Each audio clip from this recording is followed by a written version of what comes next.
So most of them are just the dinner, and then you can have a nice time with your partner or your friends, and then if you want, you can pay with pounds or you can pay with Bitcoin at the end. It's no problem. That's like most of them. But then we started doing a talk at the end, because actually what I found out was that when going to a few Bitcoin conferences, people go because they like the talk, they want to see the people on stage and stuff. But actually, where the magic happens is afterwards or outside. People are chatting. It's not.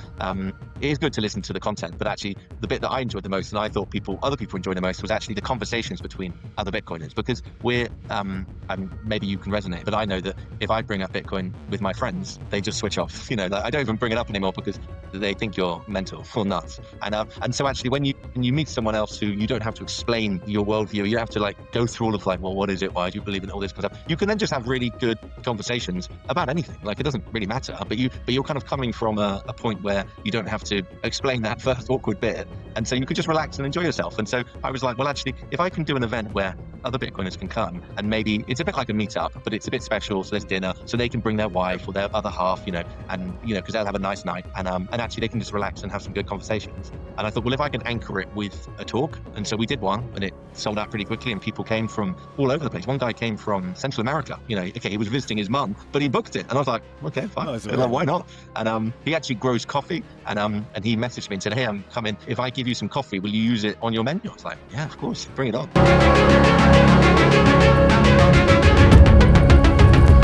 Hello, this is the Bitcoin Libertarian. Our guest today is Henry Herbert, aka the Bitcoin Chef, and he is a UK-based chef, entrepreneur, and Bitcoin advocate who masterfully blends the worlds of gastronomy and Bitcoin alongside with his wife Jess. He hosts monthly supper clubs through Henry Herbert, featuring seasonal farm-to-table menus in their Suffolk garden.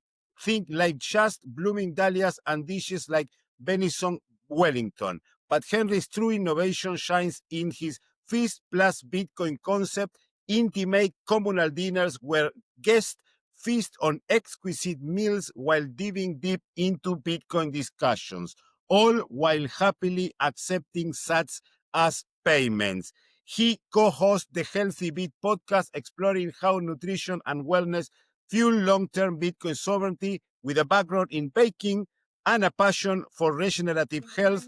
With a background in baking and a passion for regenerative health, Henry embodies the ethos of building wealth in body and a balance sheet. Today, we will talk about his project, Food as an Orange Peel Vehicle, and the connection between healthy food and Bitcoin. Henry, welcome. Thank you. What an intro. Thank you very much. You'll have to write my biography. I try to do my homework before a guest come, so the people who listen knows who I'm talking to, and I have some questions. But again, this is gonna be a chat between Bitcoiners. So the first question that I do to everyone, Henry, is how were you orange pilled?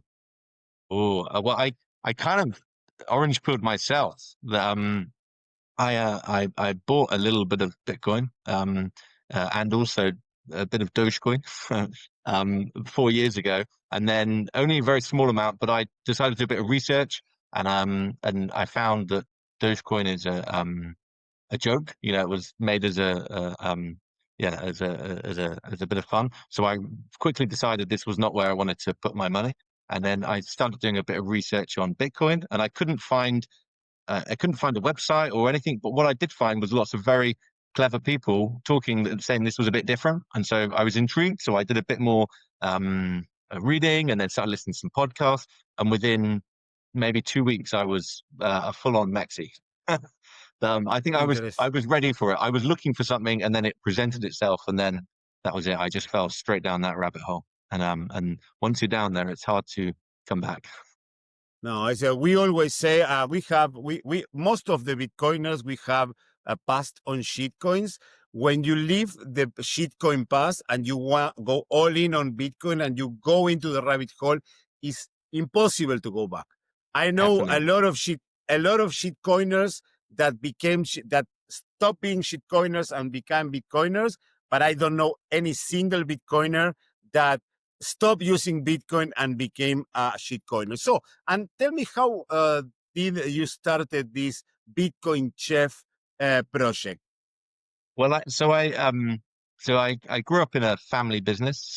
This is where I work at the moment, which is Hobbs House Bakery, and so it's a fifth generation family business. So I work with my dad and my brother and my uncle. So full family business, but I got my first job when I was 11, and worked there for a long time. But then I went to London to be a chef. So in my early years, and I loved it. It was great fun. I love cooking and being creative, but it's not very it's very hard life if you're married or want to have a family because you're working weekends and late nights. And so I came back. I got married as a chef, came back to the bakery and then worked at the bakery. And but I always missed that uh the cooking and the creative part. And because my job nowadays is mostly desk based, so I do a lot of emails, a lot of phone calls, a lot of spreadsheets, and it's fine, but it's maybe not the most creative. And so I've always had this kind of itch to like go back into cooking. And then 4 years ago I discovered Bitcoin. And once you start stacking, you suddenly realize that you need to find ways to stack faster. And so I was thinking with my wife, like, how can we earn a little bit of extra money so we can stack some more Bitcoin? And then also in the UK, all of our mortgages went up, so the interest rates went up, and suddenly, my monthly repayments were suddenly increasing, and so I needed some extra income. So I wanted to stack Bitcoin and pay for my mortgage. And so we were looking for what I'd read was everyone needs a passive income, something that makes money for you while you don't have to do anything. And what I've ended up doing is the complete opposite, is a very involved income. So I used to be a chef. I have bakery shops that have cafes in spaces where I can use. So I thought, hey, well, let's put a supper club up and see what happens. So the idea is that I cook one menu, so there's no choice. Everyone eats at the same time, and they trust me to feed them. And I publish the menu, but if you don't like the food, don't come. And actually, people came and they really liked it, and they said, "Can I come again?" So I was like, "Great." So we did one, and then we did two, and then we started doing them every 4 weeks or so. And and um and um and that was good because it was fulfilling my itch of passion to want to be doing cooking again.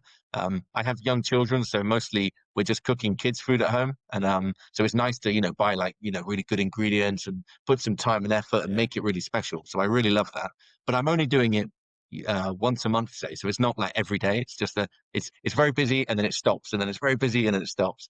And then about a year ago, I don't know why I hadn't thought about this, but it just hit me that maybe I should start accepting Bitcoin as payment. And so I held up a sign and put a tweet out saying, "Hey, now accepting Bitcoin." And I just had wallet of Satoshi, the point of sale app, and I didn't really have any expectations, but suddenly Bitcoin has started coming. And I was feeding people from my local town, and now suddenly people are traveling 100 miles for dinner.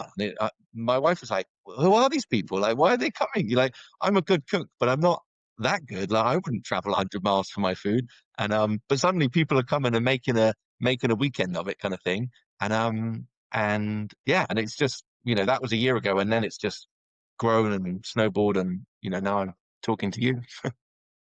Amazing. Well, I have a couple of things to do. The cooking side. I'm not a professional chef, but I No, love cooking. Usually, probably it takes a lot of time, but once a once a month or once every 2 months, I love cooking. Usually pasta or something like that by myself on yeah, Saturdays. Drink my cup of wine. I inherit this passion from my grandma. My yeah, grandma, she used to cook for the factories around her house, and I used to go to help her during the summers. And I learned a lot. And my grandma spoiled me a lot with food, with pasta, and it's like some way to be connected yeah, with her. And definitely. and I learn a lot, and I love it. And also, it's Is good. your Is grandma Italian? Is your No, my grandma was Argentinian, but Okay, we okay, have we have Argentinian. Uh, the Argentinians, we are half Spanish, half Italian. gotcha. So from Okay, my mom's side, My grandma was the mother of my mom. She was from the She was not Italian, but she come from an Italian family. From my Okay. dad's side, I have a Spanish blood. Okay. So Nice. Well, that, great, but great we cooking cultures.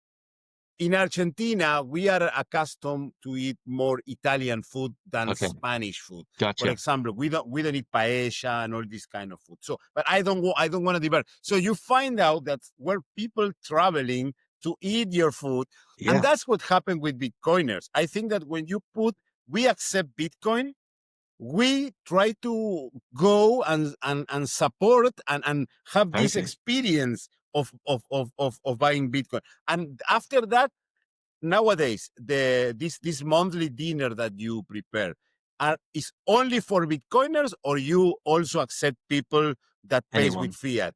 Anyone? Anyone. So my I would say at the moment maybe 90% are still local regulars, people who just want to come for dinner. And but now it's probably about 10% of people are coming because of the Bitcoin thing. And so that's really cool because I mean I don't want to isolate my existing customers because they're still important and I still Yes. like I don't want to like say no to them but I guess maybe my worry was by accepting Bitcoin, maybe it would put them off. But actually, I haven't. Most of them, I don't think they particularly care. Like they maybe see it on the website and they just go, okay. And then as long as I cook them a nice meal, that's all they mind about. But then it's this new audience, or it's basically it's marketing, isn't it? You've got another engaged audience of people who essentially are coming to spend money and eat with me, which is fantastic. And so it helps sell spaces, but it's kind of mind blowing. And when when you're doing something that I felt was quite small and kind of localized, because it's not, I wasn't trying to be like a big famous restaurant, or I was just trying to cook nice food for locals, and then suddenly people are traveling a long way for dinner. It kind of it changes your perception of how you think about things. And I think for me that's what's exciting about the Bitcoin space, is that it is a global movement, but it's still quite small, so people want to support it. So if you put yourself out there and say, hey, I'm doing this, and it's in an authentic way that people can get behind, then people will support it. And it then it for me it's made me think bigger. So like actually, one of the things that I'd like to do as a father and a family is I'd like to take my kids on some fun holidays, like it'd be nice to, there's a big world out there and I've seen a bit of it, but I haven't taken them. And then suddenly you think, well, actually, well, if Bitcoin's global, well, if there's communities in different countries, maybe you can do a feast or a supper club in Argentina or in Hong Kong or El Salvador or Nashville, wherever, and actually take it to them. Because I think if you make the offering good and it's quality and people want to pay for it, but also if the store is good, I think people will support it. That's my impression. Yes, and I think that I agree with you. The Bitcoin community is super supportive because when you find some place, I am a guy who I advise hold Bitcoin because not spending Bitcoin in other things, but I'm also a supporter of spending. You have a small amount of Bitcoin and try to spend in business. What I say is you don't spend your Bitcoin. Let's say you have Bitcoin, don't sell your Bitcoin to buy a car. That's what I say. Don't sell your Bitcoin. But if you can go to a restaurant and pay in Bitcoin using sats, that's a good way Yeah, because definitely. it's a good way to promote. Yesterday, we were talking with an Argentinian guy. That's the way to promote Bitcoin is using. For example, I don't know if you saw the episode we recorded with Andrew around Hong Kong. Yeah, I I saw. found Yeah, I found a coffee shop here in Hong Kong that they accept Bitcoin. So I went and I paid with Bitcoin. yeah. So and it's the way to support. And during the dinners, there are some talks about Bitcoin, or it's just like the dinner and nothing else. So most of them are just the dinner, and then you can have a nice time with your partner or your friends, and then if you want, you can pay with pounds or you can pay with Bitcoin at the end. It's no problem. That's like most of them. But then we started doing a talk at the end because actually what I found out was that when going to a few like Bitcoin conferences, people go because they like the talk, they want to see the people on stage and stuff, but actually where the magic happens is afterwards or outside. People are chatting. It's not. It is good to listen to the content, but actually, the bit that I enjoyed the most, and I thought other people enjoyed the most, was actually the conversations between other Bitcoiners, because we're and maybe you can resonate, but I know that if I bring up Bitcoin with my friends, they just switch off. Like, I don't even bring it up anymore because they think you're mental or nuts. And so actually, when you meet someone else who you don't have to explain your worldview. You have to like go through all of like, well, what is it? Why do you believe in all this kind of stuff? You can then just have really good conversations about anything. Like, it doesn't really matter, but you're kind of coming from a point where you don't have to explain that first awkward bit. And so you could just relax and enjoy yourself. And so I was like, well, actually, if I can do an event where other Bitcoiners can come, and maybe it's a bit like a meetup, but it's a bit special. So there's dinner, so they can bring their wife or their other half, and because they'll have a nice night, and actually they can just relax and have some good conversations. And I thought, well, if I can anchor it with a talk, and so we did one, and it sold out pretty quickly, and people came from all over the place. One guy came from Central America. Okay, he was visiting his mum, but he booked it, and I was like, okay, fine, Oh, it's well, why amazing. not? And he actually grows coffee, and he messaged me and said, hey, I'm coming. Can if I give you some coffee, will you use it on your menu? I was like, yeah, of course, like, bring it on. And actually, there was just like a really nice buzz. And so I thought, well, actually, let's do more of these. So we've done three now. One with Joe Bryan, who did the video, "What's the Problem?" I don't know if you've seen it, but he's a UK guy, but it's a very good video, and that one was very popular. And then we had two with Andrew Webley, the uh, SWC guy, and he lives nearby. He's in my home city, so he's local. So for Okay, him, he didn't have to travel incredible. far. Yeah, yeah. And that one was great. People came from all over the place. I mean, one guy came from Abu Dhabi, which was bonkers. Incredible. Yeah, Yeah. yeah, yeah, That's the power. I agree with you. What sometimes it's easy to talk with Bitcoiners, your friends. Sometimes when I talk with my friends about Bitcoin, that they are not Bitcoiners, they either don't understand or they either like probably listen to a little bit what I say, and they say this is a conspiranoid guy that is talking about that money is gonna collapse and all the yeah. thing, and you have to have this thing called Bitcoin to protect from inflation, and they don't care. But I think that we must. One of my goals doing this podcast and doing the things that we do is not, of course, I want this video to be watched by Bitcoiners, of course, Of but course. also I want the video to be watched by no Bitcoiners and get the motivation to go into the rabbit hole by listening to Yes. this video. So any of your regular client that is not Bitcoiner had some um, uh, question to you, or I don't say that become a maxi, but say, Okay. hey, I want to go into Bitcoin and start asking questions. Yeah. Okay. So for me, the where it has been good. First of all, my wife. Um, she d doesn't mind that I'm into Bitcoin, but she's not really interested in it. So we don't really, I've talked too much, and then she's now just like, it's fine. You do you, but we don't need to talk about it very often.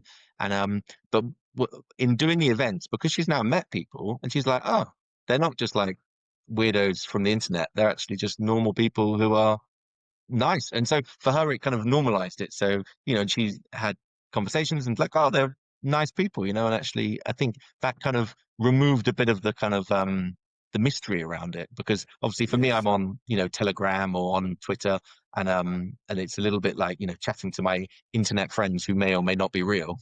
And now actually you're speaking to a real person who's paying you for dinner, and they've been very polite, and had a nice glass of wine, and they've brought their partner, and they're having a good time. It makes it normal. It's not like this weird culty club. Actually, they're just normal people who have jobs and are just living life. And so for her, it's broken down a real barrier, which is good for my life. It's made that easier.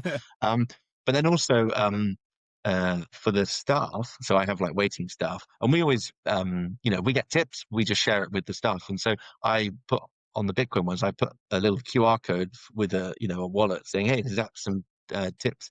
And And before I did it, the few of the staff were like, oh, not really interested, not going to get anything. But actually, the Bitcoiners were really generous, and like 30 people. I think there was it was like about £50 of Sats each. So people, like a decent amount, and maybe like 80,000 Sats each, and so that was just given as like a gift on top of their wage and stuff.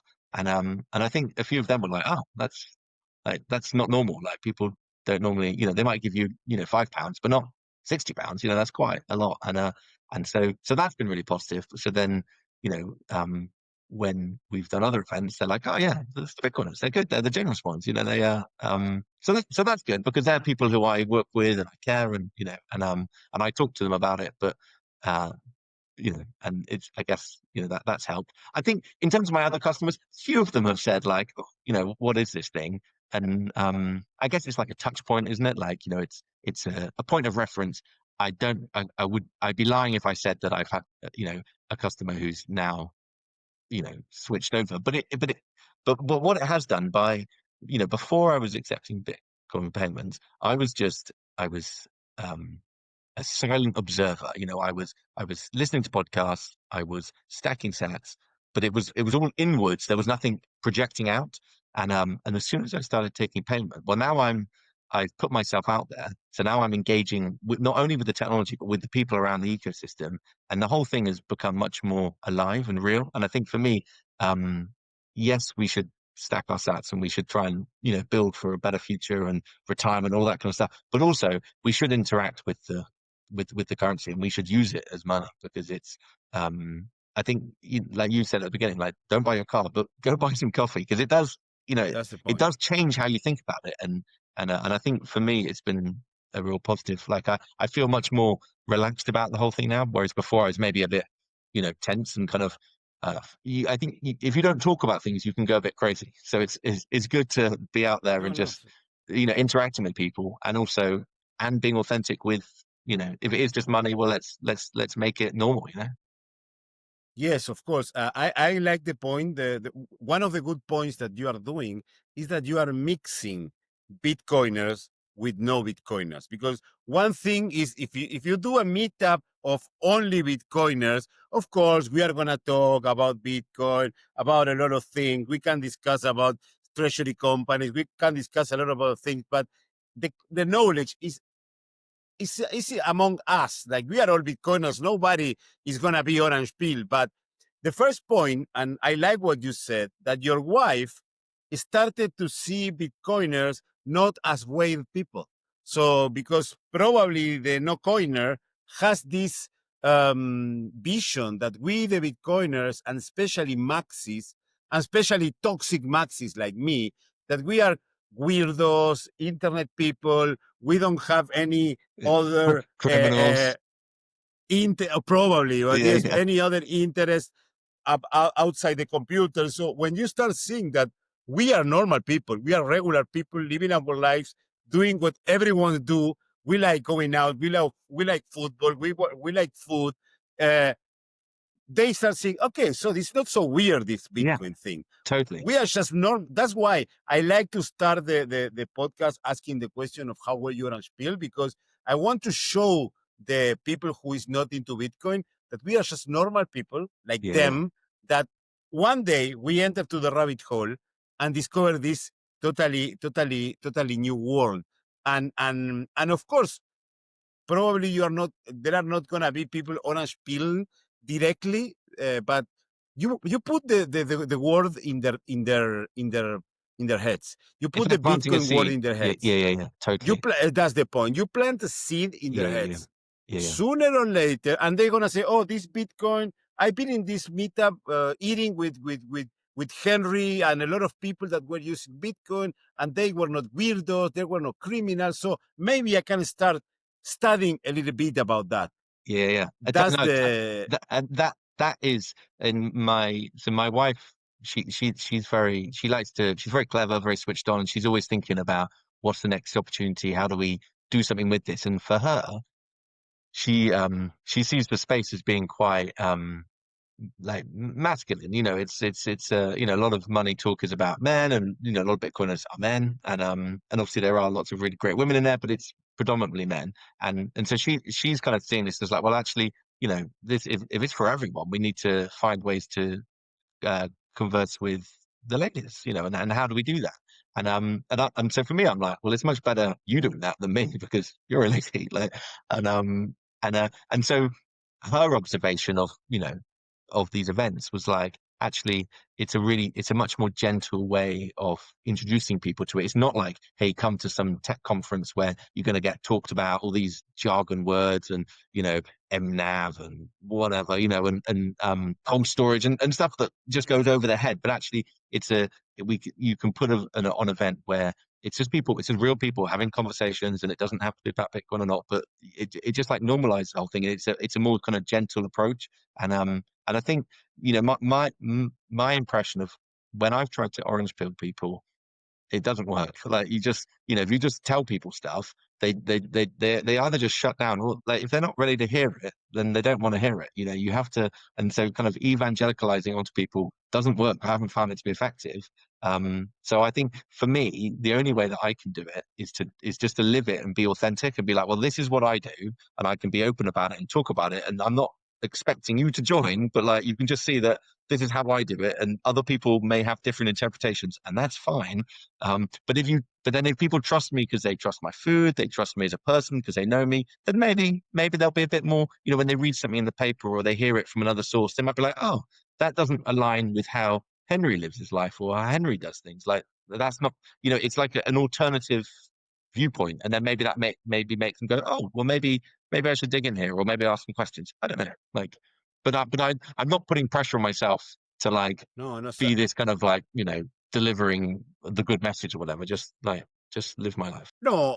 I think that the best way to orange pill people is to be passive, like just example myself. I don't try to orange pill my friends, my family, like pushing them. You need to buy Bitcoin. You need to buy Bitcoin. But I always talk about Bitcoin in my social media.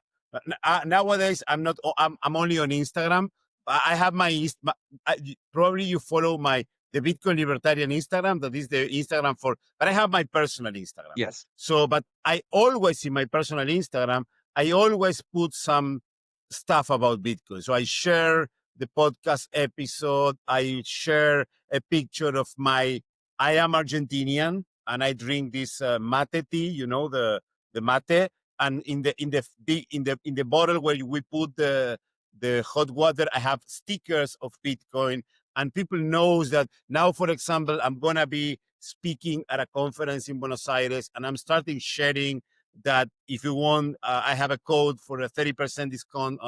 But I always talk about that. And sometimes someone asks me, "Oh, how do I buy Bitcoin? How do I do to Bitcoin?" I try to explain, but I don't push.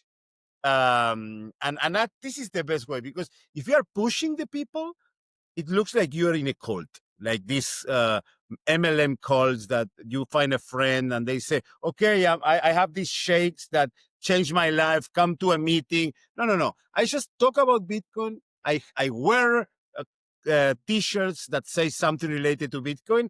So it's passive, but that's the way. Someday they like find that they saw on the television something talking about Bitcoin. Say, but this is something that Fernando talks or Henry talks, and start digging about and how is a typical dinner night in your restaurant, or the dinner nights that you organize. Yeah. So they start at 7:30 in the evening. So everyone comes. You when you arrive, you get a welcome cocktail. So, you know, a little icebreaker just to kind of get you going. Everyone sits down. My wife, she grows amazing flowers. There's nice candlelight, nice, you know, it's romantic, you know, like you know, tablecloth, lovely flowers, nice menu, you know, people dress up, you know, it's a special occasion, you know.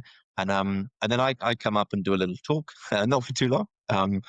Just a bit about the menu, or, you know, tell them a funny story. I don't know, just to kind of put them at ease, and but also to I like engaging with people, so it's my opportunity to you know, make a small speech about something, and and then it's a 6 course meal. So I run a bakery, so we always start with fresh bread, obviously, with really good butter, and then 6 courses. So it's we might do a pasta dish, or we might do like a terrine or a pate, or like you mentioned at the beginning, a venison Wellington. This would be a bit of a showstopper. We're doing this at Christmas, and then a few puddings to finish, and then we always have cheese, so some great local cheeses, and then I work with a local wine shop, and they match wines for the courses, so you can have nice red or white, or sparkling, and then afterwards we do cocktails. So if people they're relaxing on a Friday night, well, then we can do some espresso martinis, and people they stay until like 11:30, so it's like a full 4 hours. So it's not just like go out for dinner, eat quick, and then leave. It's a full night, and there's always because everyone's eating together. There's a really good buzz. It feels like vibey, and which is how I like it, because where I'm doing them, it's quite a small town. And there are a few restaurants, but it's not a city. So in small town, maybe in Hong Kong, the restaurants are full and it's busy. But in a small town, quite often it can be a bit empty, and there's no atmosphere. And for me, that's the worst, is when you're trying to relax and you feel like everyone can hear your conversation. That feeling, and actually you just want. But whereas when there's a room full of people all drinking and eating and making noise, then you can just relax and have a great time. And that's really like. That's what I love doing, is and then afterwards, after dinner, I go and chat to everyone. So I come up with a glass of wine, and it feels a bit cheesy, but I go and speak to all the customers, because I've been in the kitchen all day, and so it's Yes. nice to talk to them. And actually, that's where people on the normal nights, because sometimes we've taken payment in Bitcoin, and it looks a little different, because they're taking a photo, doing the QR code. It's Yes, of not course. tapping your card. And that's when conversations come up of like, oh, what's just happened then? And you're like, oh, he's paying a Bitcoin. They're like, oh, wow, like, didn't know. Or, if there's a Bitcoin in, often actually what happens is that they try and pay with their self-hosted, self-custodial Lightning wallet, and it Yeah. fails. That happens. But and you're Yes, like, oh, yes. we are still early. Yeah, no, They should have that's just used wallet of Satoshi, which always works. But hey.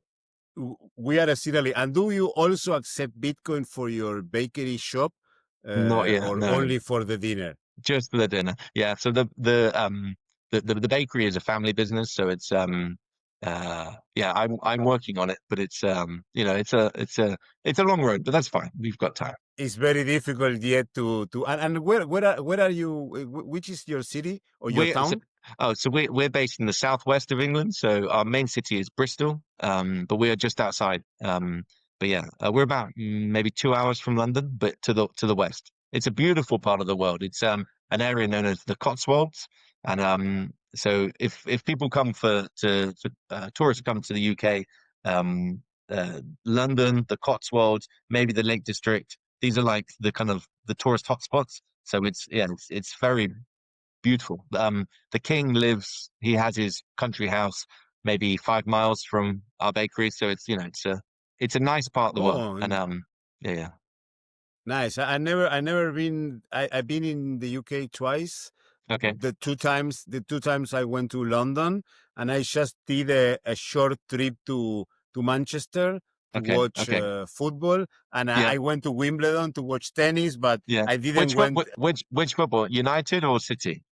United for of United, yeah, course of course, United. yeah, of course, yeah, yeah, yeah, of course. I like last week I got in the podcast as a guest, the Bitcoin coach, that is another guy from the group of Smarter Web Company, and Yeah, he's a very big fan of United. So okay, okay, was very yeah. do you like football? Well, I not really, but my son is a very big Liverpool fan, and It's but not I think because they are winning, he is 9, and but the, yeah, there is a football club in England that is a club from, I think, this guy Peter McCormack, yeah, the yeah, famous podcaster, yeah, and Real Bedford, Real yes, Bedford, that yeah, yeah, yeah. is a Bitcoin, and It's in good, which yeah. division they are? In Oh, which division I they are? think maybe in like the 7th, like Well, but I think they've had 3 promotions. They started in the 10th league, and now and I think they're doing well. It's a fun story. I've been to see them play twice. As he has a conference in April, and that it's actually it was at that conference where someone was on stage talking about you know independent businesses accepting Bitcoin and how easy it was, and they had set up the food vendors outside, so they were just independent food trucks selling pizza or burgers, and he was like, oh, you can do it in 3 minutes. Like it's no barrier to entry. Like you can just do it. And I was sat there in the audience thinking, huh, like I should do this. Like this is why am I not doing this? Like I have my own supper clubs. I don't have to ask permission. I can just do this. Yes. And and the thing that has been I set up the business because I wanted to cook. I needed a bit more money. Who doesn't? And I wanted also to be able to stack more Bitcoin. That was the plan. Like that's why we did it. And also it's nice to work with the wife, but for once a month, it's fine. Of course, no, no, It's guys. lovely. Full time might be too much, but once a month is perfect. And Once your wife is also chef or no? no, no, no, no, no, no, She no. helps you. Yeah, yeah, and it's very funny. She's never worked in hospitality before, so she runs the front of house, and she never got the memo that the chef is in charge, and so I'm plating up. It's busy. Sending food out, and she's giving me live feedback of how she thinks I should be doing it differently, and all of the other chefs who are helping or the waitresses are like, whoa, like, what is she doing? She's like, anyway, but she's in charge. There's no doubt about that. But it's great to work with her. But then, the interesting thing was in accepting Bitcoin as payment, I've actually stacked more Bitcoin through earning it so rather than having to like buy it through an exchange or, whatever, actually people just paying me for it. Uh, and I hadn't really thought about that. Like, I thought, you might get the odd bit, but actually it's been significant enough that it's moved the dial enough. And I think the thing for me is that until you try stuff, you don't know what the impact's going to be. And if you'd asked me a year ago, I would have thought, oh, maybe I'll get the odd customer and it would be fine. But actually, it's been a significant number of people coming and they're paying, and that is going into cold storage, I have a mortgage and a young family, and like I try and put as much money aside as possible, but life's expensive. It's inflation and everything. You're constantly having to budget all the time, and so to be able to earn money and get it directly in Bitcoin is it's wonderful. Like, and I would encourage if you can do this, you should try it because it's a game changer. Yes, and also this I don't like to see is getting the money is you have more money because it's thinking in fiat terms, but your purchase power with this Bitcoin increases with the Yeah, yeah, yeah, time. That's yeah. that's something that happened to me. I don't know if you use Noster. Have you Yeah, ever used yeah, yeah, Noster? yeah, yeah, yeah, yeah. I'm on Well, the Bitcoin chef uh, for Primal. yes, and I've been using Noster for more than 2 years, and I get the subs for the content that I share, and this money seems that it's nothing because one day you receive 20, 10, 42, 100, and seems that it's nothing. But I put this money or these sats in the wallet, in the Lightning wallet, and then when I go to a conference, this money for me, the Bitcoin that I have there are the Bitcoin that I used to spend. Yeah, perfect.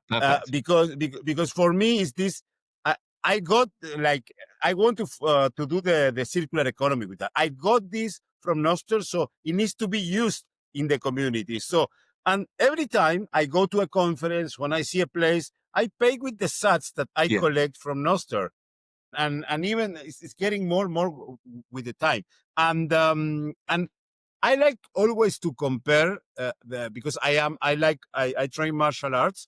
The journey of martial arts with Bitcoin, because martial arts is like it takes effort and little improving day by day.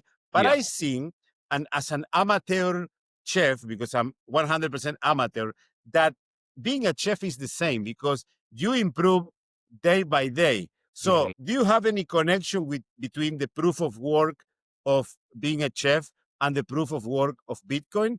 this mindset 100%. of being a chef help you to understand better Bitcoin? Definitely. I think but you can apply this to anything in life, like uh um like say like exercise. So eat and drink too much, and I sit at an office too long. So I live a fairly sedentary lifestyle most of the time, so I have to do exercise, and and before my approach would have been like, oh, go for a 5 mile run and then hurt my leg and then not do it again for another 6 weeks, and then oh, go for another 5 mile run, hurt my leg, not do it for another 6 weeks. And this, it's the wrong way to actually. You should just do a little bit and often, just small bits here and there, but do it consistently.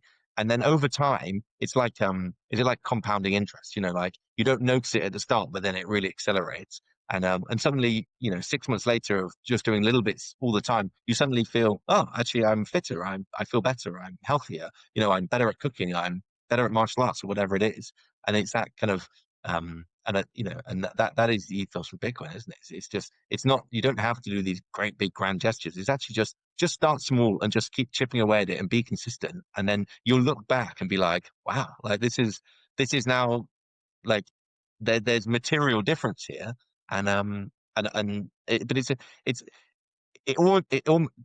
it seems too easy, like it's too like, oh, what, it's got to be harder than that. And I think people assume it's got to be more difficult. You're like, no, just a little bit every day, just keep going. Same. And actually you'll then look back and be like, actually this has made a difference. And yes, the price is going up and all this kind of stuff, but there's still a long way to go. Most people don't know what Bitcoin is, or if they That's do know what it is, they aren't using it. So there is a lot of runway.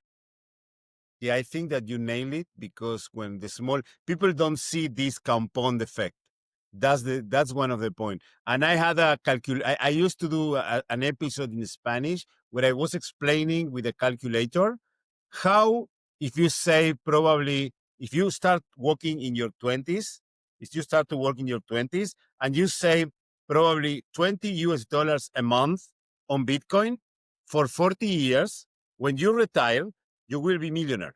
Yeah. So that of course in fiat term, but your purchase power was gonna be super huge, and you just need to save $10, Yeah. 22 US dollars a month. That seems like, oh, that's the problem. We have this time preference so Yeah. altered and Yeah. say, Yeah. no, if I save, instead of saving $20, I buy I don't know, I buy cigars, I buy whatever. So but if you do this with a small amount of money using Bitcoin and with a compound interest, you're gonna be having a lot Yeah. at the retirement. So that's something that we the Bitcoiners understand. And talking Well, about a little bit, I yes, just on that. So I had an example. So I wrote a blog, and I don't know how well it went down, but because I've been accepting Bitcoin for a year now.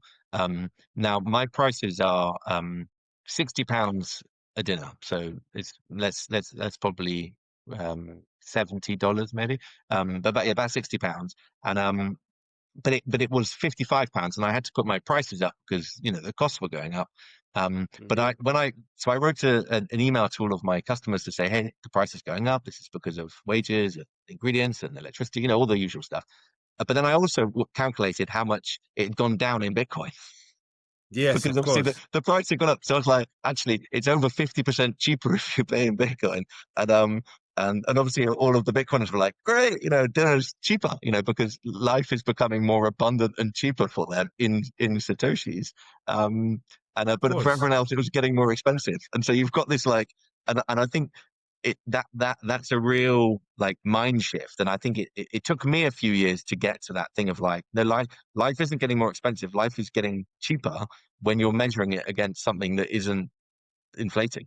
And That I've only learned that through, over a period of years, stacking a little bit of Bitcoin every day, and then you start to see it. And I think, that it's because you can tell people that, and they just think it sounds too good to be true. It sounds nuts, or they have no reference point, so it just doesn't. It just sounds, made up.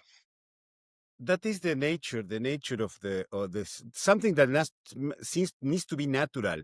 Prices needs to go down, Yeah, not up. Yeah. because we have a technological deflation. So why it's going up? Because governments print money. Yeah. That's the main thing. And talking about your podcast, Yeah. tell me a little bit about the Healthy Beat, what it's about, how did you start it? Okay. So my attitude for the last so a year ago, or a bit over a year ago, my wife, we were on a car journey. She said to me, you need to stop listening to Bitcoin and stop listening to podcasts. You need to go on some podcasts because you're driving me nuts that you're just listening all the time, but you're not talking. You know, you need to get out there and stop talking to me, go Mhm. speak to some Bitcoiners. So I actively like tried to go on some Bitcoin podcasts and started engaging with the community, started accepting Bitcoin into my business. And so, started to build a bit of a personal brand, if you will. And I also took on a bit of a mantra of that if things came along that seemed good, I would just say yes. Be like, hey, let's give it a go. Like, stop saying no to stuff. Let's just, be open and lean in, if you were. And so I had a message a few months ago from a random person on Twitter.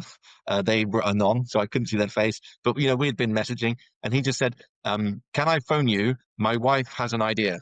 I was like, "Okay, that sounds an idea for a podcast." And I spoke to them, and she's called Haley. She's a physiotherapist, so and she runs like a wellness center. So they do like acupuncture and physio and Pilates and all sorts of things. And so she sees lots of people with health issues, whether that's long term or short term, etc. And but she's very interested in food and how food can also play a part in getting healthy again or maintaining health. And the way I like to think about it is like, if you had a car, if it's a diesel car and you put petrol in, it doesn't work. And our bodies are the same. If we put the wrong fuel in, maybe not straight away like a car, but over time, your body will stop working as good as it should do. So it's really important that we, feed ourselves well and do good exercise. But she's not a very good cook. So it was for her, she understood that food was important, but she didn't understand cooking. And so she had been saying to her husband, I've got this idea, but I need a chef to collaborate with. And then they saw me on a podcast talking about food because I work in the food industry, and we were talking about, how I eat and my approach to food, and how that's changed because of Bitcoin, et cetera, et cetera. And she was like, "Oh, he'd be perfect. Why don't we see if he can do it?" So I started this podcast maybe 2 months ago, and I'd never met her. So like the first time I met her was on record. And so we've now done, I think we've done maybe like 6 episodes. And the idea is we pick she picks a subject. So it could be, bone health, it could be children's packed lunches, it could be eating on holiday, it could be we're doing one on the menopause, hey, that's gonna be new to me. And she talks about it from a kind of like a science point of view and like, and a physical point. And then I just come up with some nice recipes that suit the need, and we just have a good conversation about food and like the idea is to give people kind of actionable things that they can go away, not big gestures, but like this is what you can do today, and it'll and over time those little bits for a long period of time will have good impact. And for me it's like I just I don't know where it's going to go. Like I don't really have a strategy. It's nice to talk and put stuff out there, and if it goes somewhere, great. If it doesn't really matter. But it's at the moment it's very enjoyable. It's so easy to download Riverside and record and Yes. talk about food. So it's no the cost is so low, but actually the feedback we've had has been really positive. People really like it. It's not a Bitcoin we don't talk about Bitcoin yet. I mean, maybe it will come up a little later, but we certainly have an audience of Bitcoiners because I guess I promote it under the banner the Bitcoin Chef. But I do believe that thing of if we're as Bitcoiners delaying gratification and saving in hard money for a more prosperous future, well, what's the point of doing that? Is when you get there, you're unhealthy and you can't Of enjoy the course. fruits of your labor. So yes, we need to start Bitcoin and we need to be responsible with money and et cetera, et cetera. But also we need to look after ourselves because, if you've got kids or grandkids and you want to like, enjoy an abundant life with them, like if you're sick and ill, it's not going to be very fun. So actually, Yes. let's yes, Bitcoin is very important, but also there are other things that are important, including your health. So it's my kind of like, you know, I'm not a technical expert. I'm not a a computer coder. I'm not an economist, but I am into food, and that's my I guess area of expertise or passion. So hey, well, if I can help a few Bitcoiners, stop eating, McDonald's and make some food from scratch occasionally and improve their lifestyle, Yes. then great.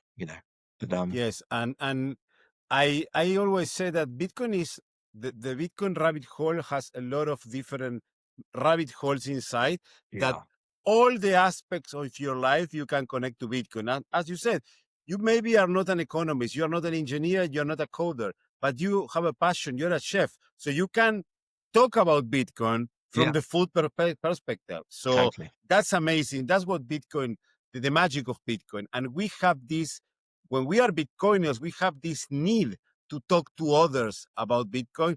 I always say that becoming a maxi is like falling in love.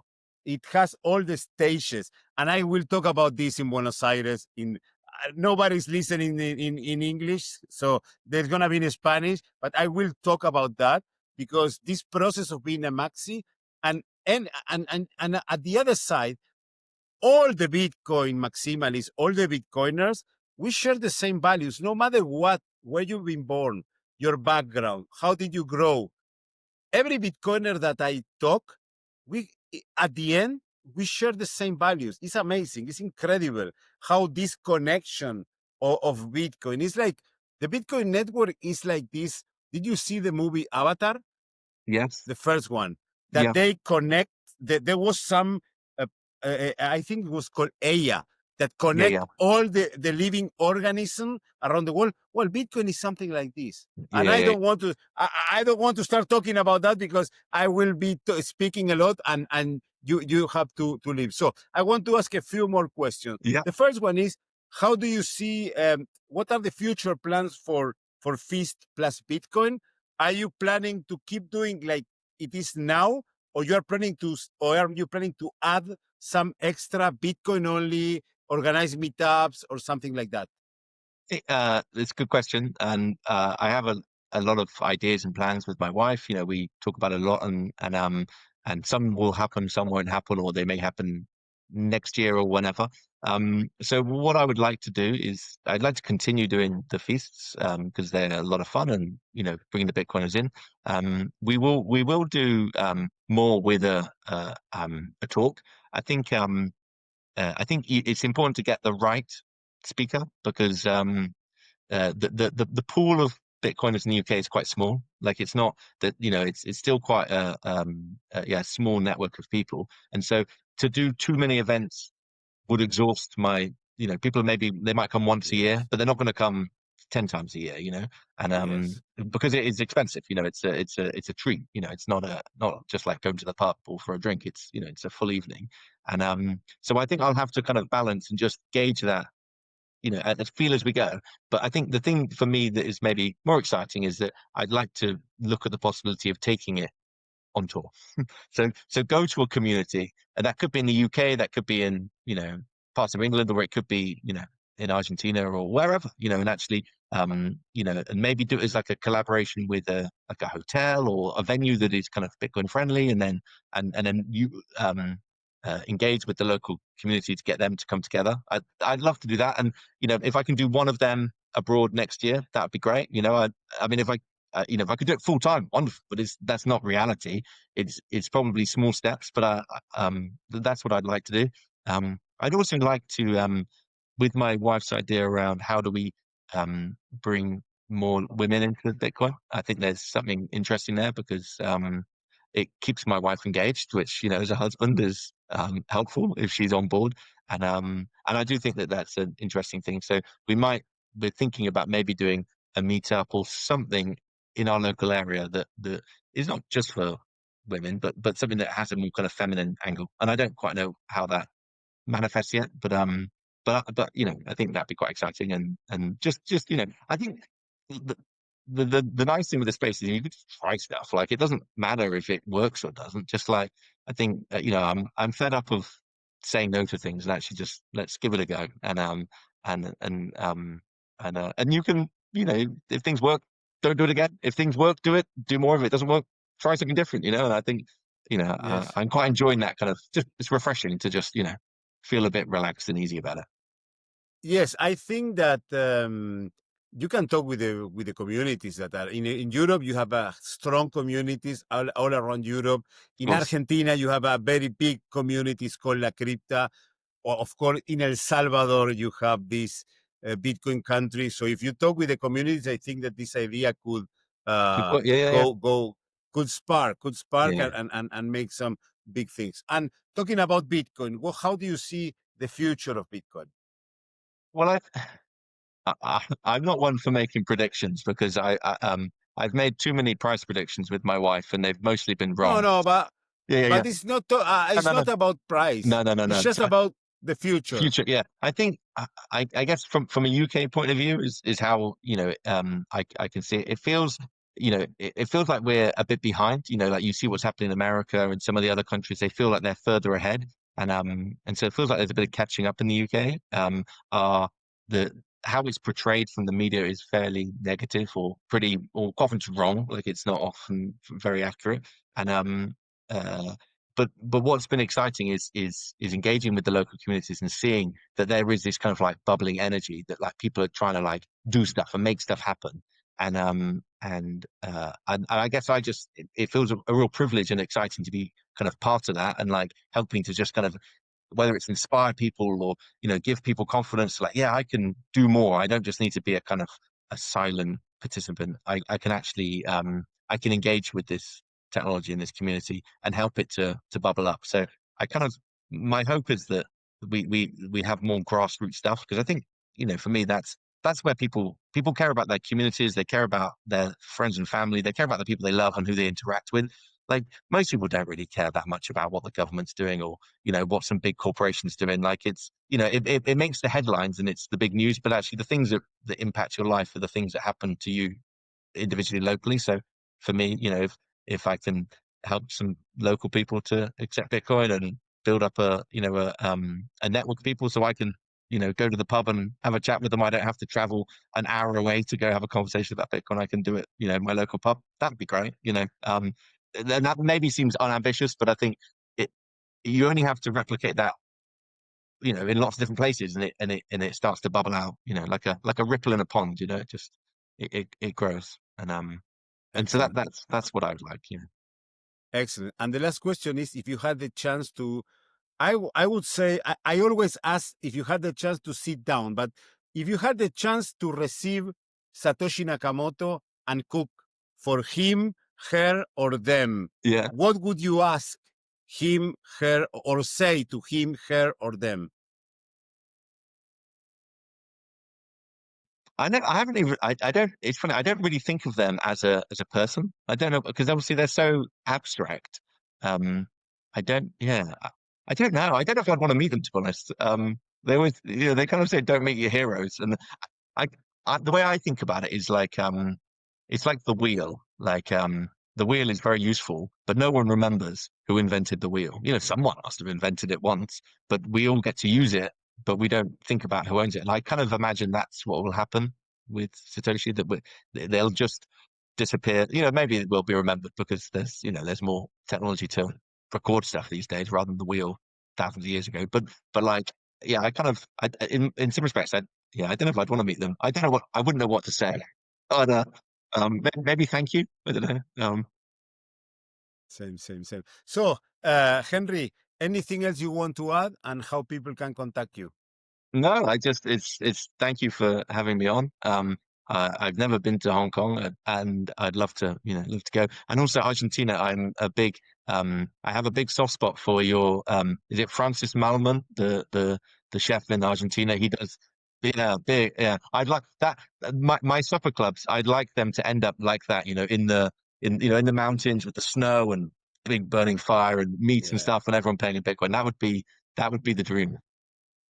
We have very good chefs in Yeah, Argentina. There yeah. was a famous one called Gato Dumas.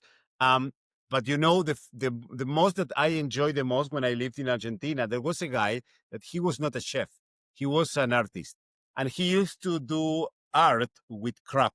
Yeah, yeah, yeah. With crap from the trains. And I'm a big fan of art as well. So and he used to organize once a month these kind of dinners in his atelier. You have to book in advance for 3 months, but and you go there, and he always cook only one dish, and was amazing these nights. And when I saw your that you were doing this, I remember that, I said, it looks like when I used to go to the atelier to this guy, because it was amazing. You had a good night, you eat a very good food, and you talk with the guy, you see the art, was amazing. And when I live in Argentina, I used to do for my friends once a month something we used to call the event, that was a barbecue, like for 25 people, and we only each month was a different cut of meat. For example, 1 month was only ribs, 1 month was only pork, something like that. And I used to cook for them, and that was amazing. And that was I like from your project. So, Henry, thank you very much for. Yes. I tell you something that I'd like to do. I'd like to cook for you, and that'd be a great honor. And we should do it on Michael Saylor's yacht. That would be of course. It's gonna be good. It's gonna be good. We'll have to get Andrew to put in a good word. I think that Andrew can do some connections. Why not? And why not? Yes, I would love that. But I would love to cook too. But let's see. Usually, for example, here, again, I cook, but not so often because I'm super busy. But usually, for example, for the Bitcoin Pizza Day, I made pizza. I cook pizza by myself from scratch. I don't eat. I like eating pizza by myself. Pasta, I don't eat pasta if I don't do by myself. I don't go to the supermarket and buy the spaghetti. That's my grandma spoiled me so much, so that's good. But I take it. You can talk to Andrew and start organizing something like that, and it would be amazing. So, Henry, how can people contact you? Through Twitter, the Bitcoin Chef, or on Instagram. Again, the same handle. And if you're in the UK, come have dinner. Of course. If I'm traveling to Europe by the end of the month, but I'm gonna be in Switzerland, in Lugano. I'm traveling for the Lugano conference. Nice. But next time I go to the UK, for sure, I will for sure. Of course, if you come to Hong Kong, amazing. We have here in my building a big place that is a common area that you can book, with kitchen, with a lot of things to cook. So, because my apartment is super small. So, but again, Henry, thank you very much. Have a nice day. And I hope to talk to you in a couple of months, see how this Bitcoin Chef venture has evolved. Perfect. Thank you. And thank you very much to everyone who is on the other side. If you like the episode, give us a thumbs up and subscribe to our channel and follow us in all our social media. Again, share this episode with the people you love. Share this episode with the people you hate, because we must reach 8 billion people and onboard them to Bitcoin. See you in the next episode of our podcast. Stay humble, stack sats, and remember, we are all Satoshi. And that's all for today. If you like the episode, please give us a like, subscribe to our channel, follow us on social media. Our X account is the Bitcoin _. Our YouTube channel is the Libertarian BTC. Our YouTube channel in Spanish is Libertarian BTC ESP. Our Patreon, the Bitcoin Libertarian. Our Instagram, the Bitcoin Libertarian. That's all. You can go there and follow us in all our social media.